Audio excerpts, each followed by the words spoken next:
बहुत समय पहले एक शक्तिशाली असुर राजा था, हिरण्यकशिपु। उसने कठोर तपस्या करके वरदान पाया कि उसे कोई मनुष्य या पशु, दिन या रात, अंदर या बाहर मार नहीं सकता। इस वरदान से वह अत्यंत घमंडी हो गया। उसने अपने राज्य में आदेश दिया कि सभी लोग केवल उसकी पूजा करें। लेकिन उसका पुत्र, प्रहलाद, भगवान का परम भक्त था।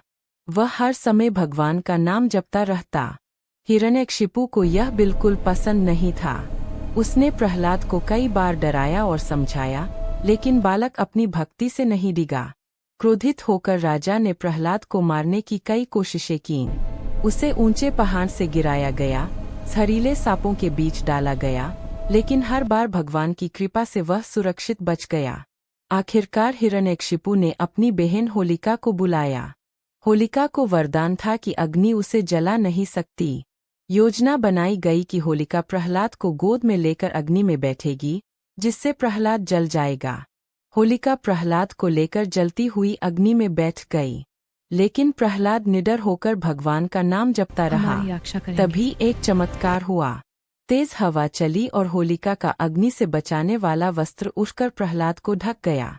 परिणामस्वरूप होलिका आग में जल गई और प्रहलाद सुरक्षित बाहर निकल आया। यह देखकर हिरण्यकशिपु क्रोध से पागल हो गया। तब भगवान ने नरसिंह रूप में प्रकट होकर अधर्म का अंत किया और प्रहलाद की रक्षा की। कहते हैं कि वह भगवान का अवतार था, नरसिंह। तभी से हर साल होली से एक दिन पहले होलिका दहन मनाया जाता है। लोग आग जलाकर बुराई पर अच्छाई की जीत का उत्सव मनाते हैं।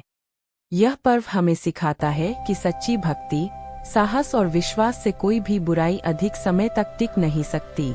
होलिका दहन केवल एक परंपरा नहीं, बल्कि एक संदेश है। अहंकार का अंत निश्चित है। भक्ति और सत्य की हमेशा जीत होती है।